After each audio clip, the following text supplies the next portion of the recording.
Let's strategize together.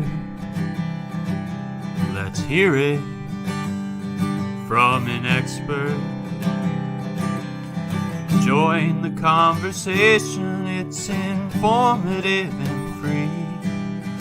You and me, let's talk some strategy.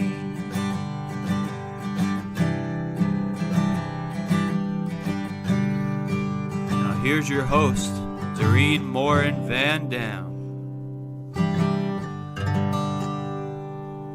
Hello, everybody. My name is Morin-van, and I'm back with another episode of Strategy Talks. I want to welcome everybody who's here live with us today. Please put in the comments where you're joining us from. If you're watching this on the replay, you are welcome. And we are so glad you're here. Put hashtag replay in the comments. And last but not least, a special shout out to those who join us as podcast listeners. Before I introduce you to my guests, I do want to tell you what we're going to talk about today. It's about AI and content strategy and how AI can help you with all the different kind of content that you as a marketer should be and will be and probably are creating. So before we do that, I want to do a quick shout out to our sponsor. They are Social Insider. They are the intuitive dashboard for social media analytics, reporting, and competitors analysis for brands and agencies. If you need data, you need Social Insider. So without much further ado, I'm going to introduce you and bring onto the screen today my guest, Gurbir Brar. And Gurbir, you are, let me read this, you are a digital marketing specialist with filmmaking background. You excel in blending storytelling with the potential of AI and marketing and content creation, which is exactly what we're going to be talking about today. Your unique approach leverages visual storytelling to craft powerful campaigns that captivate audience and deliver results. And what I love, you are another one of my Canadian friends. And then the other thing that I want to share with everybody, you and I met on LinkedIn. And you joined the show and were commenting. And then I said I needed somebody to come talk about AI. And you were immediately willing and raised your hand and said, I'm using it. I'm a digital marketing specialist and I use AI at work every day. 100%. It's a really exciting time to be in marketing, especially with AI tools in pretty much every single thing you need related to marketing. I think there are a bunch of new tools that help us, really speed up those things. And I think ChatGPT is number one, and I think that has to be the most influential one as well. But I think AI in each and everything you need for marketing, there's an AI tool for that. That's awesome. So we're going to go divide this up into, as a content creator, if you're watching this and you're in marketing, you might be a blogger, you might be a copywriter, you might be a graphic designer, you might be a web designer. So we're going to talk about all of those different pieces of content. But before we do, Gurbir, I heard you say Chat GPT. Now, are you somebody who says you can use the free version or you have to spend your $20 a month? I would 100% vouch for the ChatGPT 4. I think it's completely worth it, especially with their new update that you can use your, what do they call it? Plugins, right? So you can use plugins now, if you're not aware. So I think one of the most exciting one for me especially is the link reader. So you can access the internet with ChatGPT and it makes it so much more powerful, right? You can use it to review your documents, and even it can write scripts using the CapCut plugins. So instead of copy and pasting content into the chat box, you put a link and say, read the information that's here, and then you give them a prompt. So if you're watching this and you've been on the fence, should I pay the money for ChatGPT 4? Our expert today says yes, and I would concur absolutely 100% do that. And I have grabbed a couple of different tools and extensions for sure. So we can talk about that when we get to video. So let's talk about the overall content strategy say you're and even if people who are watching this are business owners, you need to be aware that most likely your marketing team already has their toes in the water. Maybe they've jumped in completely and are using these tools to create better content faster.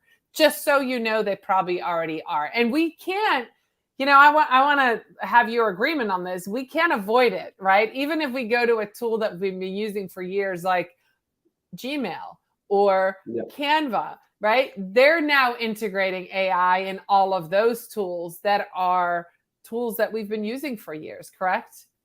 Correct, 100%. And even it's interesting that the ChatGPT-4 model, like Bing has AI and it's based on ChatGPT-4. So it's like every single place. And even Adobe Photoshop has AI now. So it's like expanding into multiple platforms. It's basically everywhere. So if you're a business owner, ask your marketing team in a nice way and say, hey, how are you using it? Because I just watched this wonderful interview and there's a lot of different ways and we want to make sure we're using the latest tool. So let's talk about the different versions. And let's start with kind of the top tier, which to me is a website, right?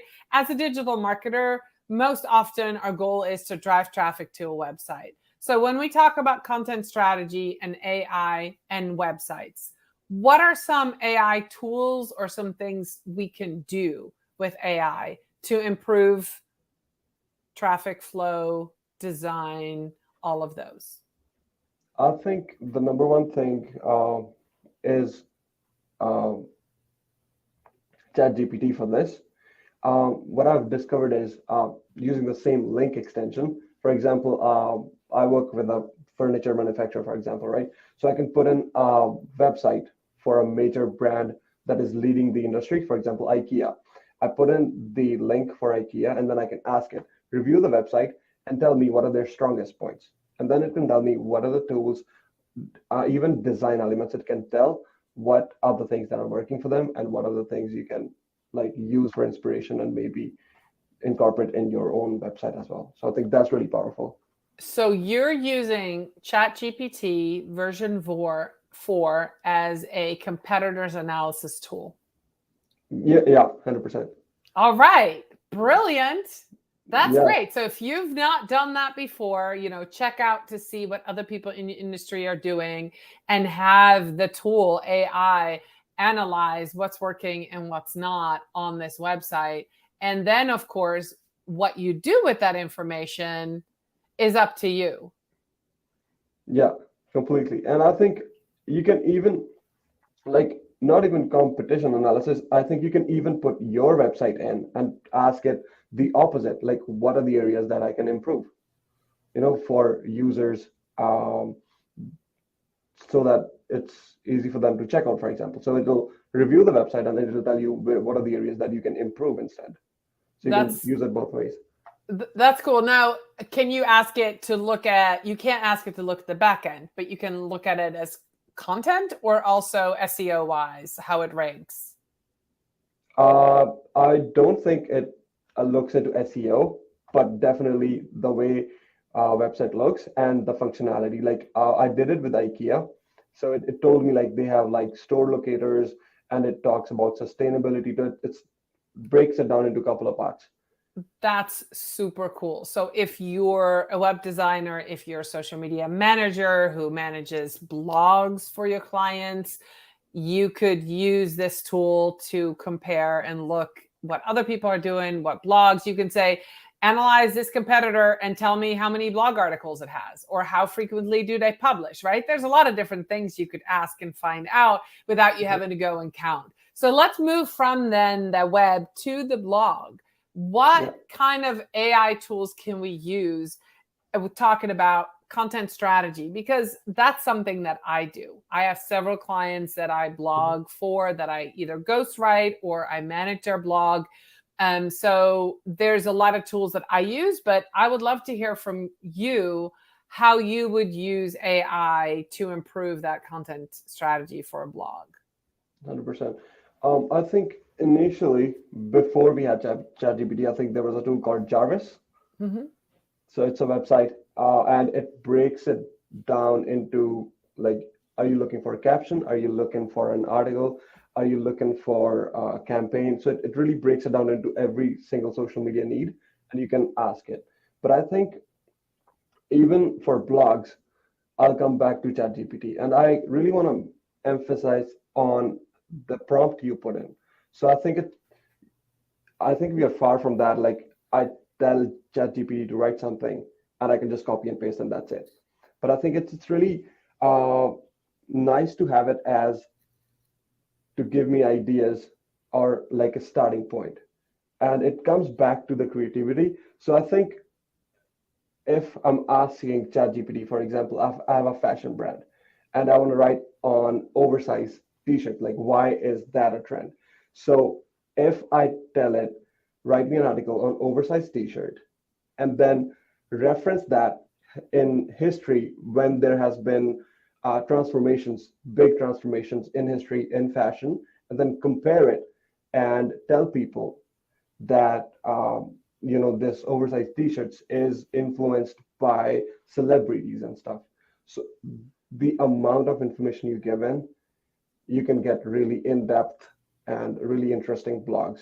All right. And I have a follow-up question to that. Do you recommend people put in that prompt and say, write this blog, or would you recommend them doing it in like paragraphs or even break it up in smaller tasks? Because that's what I've been doing in order to get more of an in-depth and a more personalized piece of content. I'll be like, hey, I'm going to write a blog about this topic, give me some ideas and get a headline. And then I pick this headline, write an opening paragraph, and this is what I want. And so once I have the opening paragraph, then I might go, well, now I want to talk about this one thing you mentioned. So I'm not asking it to write the whole thing right away. Is that how you use it? I actually use it. So how I use it, I'll just prompt it, just with information enough that this is the topic, this is the context, and this is the conclusion, this is the target audience. Just give as much information as I can, and then it'll write like a first draft, right? But then in that draft, I can see what are the subheadings, what exactly is ChatGPT trying to talk about. And then I'll open up another tab, just a new chat, for example, and then use the previous chat just for reference, and then ask it again and break it down into each different section. Okay, that makes sense. It's a very similar process. I like it. Yeah. So that's really cool. So instead of asking it to do all the work, and this is something that if you're watching this, if you're listening to this, AI is not the content creator's tool. It's an editing tool. It's an idea tool. It's an enhancement tool. It should enhance the work that you do. Maybe you're faster. Maybe you have better ideas. Maybe it comes up with a different angle. Maybe it improves your writing. Maybe all of those things. But if you're using it to do all the work for you, that's not going to work long term because it's just going to be the same as everybody else's. So I love that you said earlier about prompts. I think that's really interesting, right? A lot of people have a hard time coming up with ideas. So one of the things that you can do is give it two things, like you said, oversized t-shirt, fashion brand, and the history. So then ChatGPT can write a content. Say, right now as we're recording this, the Ken and Barbie movie is really big. And say you had a realtor client who wanted to write something about Ken and Barbie. You could say, hey, ChatGPT, I want to write a blog article that's funny about, Ken and Barbie looking for their next new dream home. And you live in this town and you're the realtor and you need to sell them. And then, right, you get something super, super cool and interesting that is for that particular client. And that's how you should use it. Yeah, you nailed it. Yeah. And I think, as you said, like write up fun, like, did you say funny? Yeah, funny, be think, specific about the tone too that you're looking for. Exactly. And I think these adjectives play a big role too. Like you can mold the same content that it's, giving you. You can ask it to make it playful, creative. The more and different adjectives you use, you'll be surprised how different the outcome Have is. you ever scolded ChatGPT and said, that was too funny, that was inappropriate, go make it a little bit more GP? I've done that. I've had to do that before. I have, and I have a graphic designer in my team, and he uses the opposite. He goes like, "Hey, there seems to be a misunderstanding. Please make it." And I think it works both ways. You can even tell it, like, "Hey, I was not expecting this. You got to change it." I think it works both ways. Yeah. So let's move. That's a perfect segue to graphic design, right? So now we Yeah. did web, we did blogging, writing. Let's go to graphic design. How can we use AI for content strategy when we're doing graphics, photographs, images? How can we use, and what kind of tools, and how do we use that? Because ChatGPT do they do pictures yet? They haven't done it yet. No. Yet, I would say, yeah.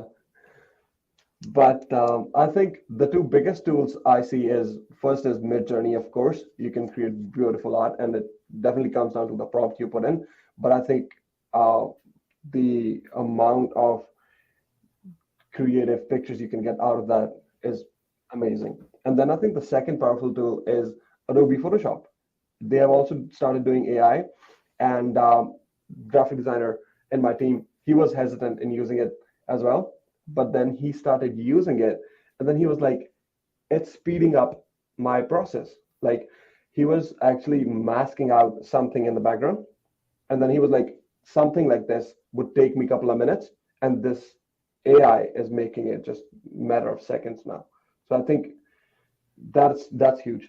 Adobe Photoshop. AI Right. is really So to put that in context, you're still doing the same work. So say you have a photograph and it has a person in the background that you don't want in it. It would take you a little bit of time to go into tool and to erase that person, maybe 2-3 minutes. If you, with the click of one button or with one command, tell AI, there's a woman in the background, take it out, and it's done, that's how you save time. So that's the content piece. That's the AI piece, that it makes what you do quicker. It doesn't replace you. You still have to put in the command and say, take that out. You still have to have a human brain that says that thing doesn't belong in this picture, right? You still need to have a human editor in there, but then the tools you use make that process faster and most times better because it's more precise. I've been in those shoes of trying to erase something in the background, and your hand, you're blowing it up and your hand doing it's, I'm trying to isolate the thing. But if you can literally say, erase the woman in the background, and it's done. Yeah, it's amazing. And but I would say that it works best if you're erasing something and it has to just mask it out. It works perfectly. But if you have to add something, it's not there yet. Like, Okay. I would rather use Midjourney if I have to create something from scratch. Like, we have tried using different tools. I think they call it DALL-E. It's like an OpenAI's text to image generator. It's not there yet. I think Microsoft also had something. I think it's called Microsoft Designer. Yeah. It's also, but I think if you're creating something from scratch, Midjourney is your tool. Yeah, I think there's some funny memes going around the internet of people who've tried to do text to image, like on tools like Canva, and a woman eating a sandwich has 3 hands. Like AI is not that. Like, somehow they haven't figured out that one human has 2 hands and 5 fingers most of the time, and seems it's kind of weird. I think it's going to improve. And I think that the more we use it and the more we demand, that's what we want. AI is going to just do all of that. But right now, you're right. It's kind of funny. And I have used it more to replace things than to take things out and replace it with something else. Like yesterday, I found an image of a cake with a blue ribbon, and I wanted a cake with a green ribbon. So I gave it a command, take out the blue ribbon and put a green ribbon in, and it couldn't do it. It couldn't figure it out. Oh, really? I was like, okay, I could erase the blue ribbon, but I couldn't put a green ribbon in, and I have to just artificially do that myself and find a ribbon and copy and paste kind of thing. It couldn't figure that out, that command. And that's, again, that's okay. I mean, we are seeing progress because, you know, we're in the summer of 2023. This really just started happening maybe January, February of this year of 2023, where AI, Yeah. I mean, I have been using tools. How long have you known, or have you been aware that some of the tools that you've been using, Gurbir, that had AI capabilities? How long? I think it's since early last year. There was a model called Playground. It was also OpenAI, but it was like an early stage ChatGPT. So I was using that, and it was very similar to ChatGPT, and but it wasn't like that effective, right? But you can still ask it to paraphrase or like ask it a couple of things, and it'll reply back to you. And it was like interesting. And then, of course, I think starting of this year when this ChatGPT thing blew up, and that was like actually a game changer because it has so much information. Of course, it can give you some responses that are not that correct, so you need to check factual information, right? Let's But I talk think, about that. Did you hear about that court case where two lawyers almost oh got yeah, disbarred? Did you hear about that? yes, yes, yes, I did. Yeah, I So was. for those who don't know this story, and you can probably ask Chat GPT-4 to pull it up for you, but there were two lawyers, I believe it was the state of Texas, who prepared a brief and had asked Chat GPT to come up with cases. So it showed a precedence of this thing. And so they used that argument in court, and turns out that it was completely made up. And so I don't think they got disbarred, but they definitely got written up, and whatever whatever punishment lawyers get when they make a mistake in court, that is what happened. Yeah, So, which is a good point to make, that, you have to fact check 100%. yourself and things. And, you talked about furniture website, and, I have B2B clients as well. And say you talk about home security, which is something that I blog about, and I say, give me 5 reasons why somebody should have a home security system. I still need to go check that whatever 5 reasons I'm given, that they make sense and that they are valid. So you need to do your own research, and you need to make sure that what is told to you, that, that they're actually facts. And I think another thing is copyright. As you said, like you have clients too. And I think if someone is running a social media agency, or even someone like myself who is in marketing for a company, I think we're not clear on the copyright part. Like, where is it writing those captions for you, right? So I think I would rather use the information from ChatGPT in terms of video content, or I'll have something like an article, a draft, or ideas from AI, and then I would do my research and then polish my draft to finally publish it, so that I don't get any trouble, next year if they reveal something. That makes sense. One of the ways I use it for copywriting is I'll read a bunch of articles, I'll do my research, I will combine them into a document. From that research in the document, I'll write it up in my own words and put that into Chat GPT. So they're my words that I put in, and says, improve this. English is my second language. So I Yeah, was like, okay, grammar wise, maybe I changed sentences backwards, whatever. So fix this for a 10th grade level B2B business. How would you say this? And then it takes my words and makes it better. So that's kind of my process. We have a couple minutes left, and I do want to talk about video, because you just mentioned that AI and video, and AI and podcasting. So let's go to video first. What are some tools that we can use, and what are some of the things that AI can do when we produce video? And you're a filmmaker, so this is kind of your wheelhouse. yeah. I think the latest one I saw is CapCut, right? So CapCut recently launched a text to video feature, which is really nice. What it does is you just type in your script into the CapCut app if you have it on. I'm not really sure if it's in the phone yet, but I tried it on my PC, right? So you just type your whole script, and then it gathers stock images that you have to change and make it more appropriate to your idea, but it also adds a voice over and does all the cuts, and it's really impressive. Like just for like a first draft, or just like if you're just want to see, it's kind of gimmicky, but I mean it's impressive, and I'm excited to see how it will progress, because it's like the first It's kind of first tool. iteration, right? Yeah, Exactly. no, that's super interesting. I do spend a lot of times creating reels for clients. So if I could say, here is some footage and now create this storyline, here's the script and put it all together, that would be amazing. That would save a lot of time. You still have to come up with the script, you still have to come up with the ideas or how you want the story to be told. But if they Yeah. can do all the cuts and all that, that makes a lot of sense. Do you use AI for scripting as well, or are those ideas of that? Is that something that you think that you should keep control over? I think you can definitely use it for just to assist and just to give you, text and volume. Like you can tell it precisely, and I think that's something you master over time, just how to prompt it. And I think that's the biggest thing. And I think once you nail it, and then you can precisely tell, okay, I want this in the style of this, you know. And you can even one interesting thing is you can even pick famous people. So I love Gary Vee, and so you can.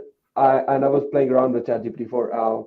You can actually write something, write an article or like a paragraph, for example, and then you can say, make it easy to read and write in the style of Gary Vaynerchuk, and it will rewrite and use some of his phrases into, and it's nice and playful. And that's great for social content because that's what people react to. They'll recognize the words, the style, and people really react to it. I love that. So last piece of content that we can use AI for is podcasting. Now, would that be for recording? Would that be for post-production, pre-production, Mhm. repurposing? Where can we use AI when we think about podcasting? I saw this amazing tool called Descript, and I it's a use it. website. Yeah, I use it. There you go. So I saw it and I was like, this is really amazing, right? Like you can cut down so much time in editing and all those. It does the Like, transcript for you. It can cut your video yeah, if you do video as well. It can cut sound bites. It can make um, little reels, little story TikToks or whatever you want to call them, short form video. It can do so much, absolutely, for podcasting. I yeah, didn't know you were going to say that tool, but it's a fantastic tool for sure. And yeah. I use it almost every day. So, and I think that's the thing that I kind of want to kind of close with. If you're Mhm. watching this and you're like, oh my God, all the tools, there are so many tools out there and there's so much to learn. Most likely, I feel like you're an expert because you're doing this all the time. You're a digital marketing specialist. You probably use 3 to 5% of the capability of the tools that you have in your toolbox. Is that about, like an assessment? Maybe there's some tool, maybe with Canva, I'm using 30, Yeah, and I'm an avid user of Canva. Of all the tools that I have, that's probably a tool that I have, been diving into the most in the last 8 years that I've used Canva. But there's so many tools out there that we see the top part of it and we don't dive deep. So this whole exercise of AI content strategy tips today was to get people curious, I think, 100%. and experiment with things and understand that there's so much out there that we don't know. That's very exciting. Yeah, and I would just like to add something. Um, like we've talked about creating content and about scheduling content. There's a plugin in ChatGPT 4 called Zapier. It's like an online publishing software, right? And you can use that, and ChatGPT will create Zapier links for you to publish your content, and you can just click those and schedule your content. So I think it's amazing how it's growing and it's incorporating more and more tools, and yeah, it's really exciting to see where it's going. Yeah, I think what it's kind of pushed everybody to do, every tool that I've paid for so far now is integrating AI. It pushes everybody to be better I mean, I've Yeah. used Agora Pulse for a long time, probably 8 years for scheduling, and they have a lot of cool stuff. Well, the last time I logged in, there's like, hey, do you need AI to write some of your captions? Boom, it's right there. It's pushing everybody to be better, right? It's like when everybody got calculators in the, I don't know when the calculator was invented, and virtually everybody's like, oh no, we don't want calculators. You still have to understand how to use the tool, and it allowed us to dive deeper into math by having calculators. So I think it's kind of like this, and it's making all the people behind the scenes, all the SaaS companies, kind of be on their toes. They can't sit back and go, oh, we have this tool, it's great. They have to keep innovating and inventing, and that's the most exciting time that we live in right now. I think that we're in this time where when we look back in 10, 15 years, we're going to see this growth that is unbelievable. And I think it started in 2023. I mean, it's kind of been going for a while, but I think we're really shooting up, and everybody is just really everybody needs to be on their toes. If you're a SaaS company, right? Yeah, 100%. And I think I find it like it's very similar to when internet was new. I think AI being new, and some people get it, some people are still not sure about it. I think it's very similar to when internet was new. And I think it's exciting to see That's a great analogy. So how can people connect with you? What platform are you most active on? If they want to connect with you and get to know you, maybe they're in Canada like you, or maybe they're a digital marketing specialist, or maybe they want to know more about AI and how you use it for the company that you work with. 100%. I'm mostly active on LinkedIn. Okay. And yeah, that's my name, Gurbir Brar. That's my username there. All so right. Please feel free to reach out, and I would love to have a chat. That's awesome. Well, I appreciate you being here with us today. And I thank all of those of you who were here with us live, watch a replay, and listen to this as a podcast. If you want to know more about AI, definitely connect with Gurbir.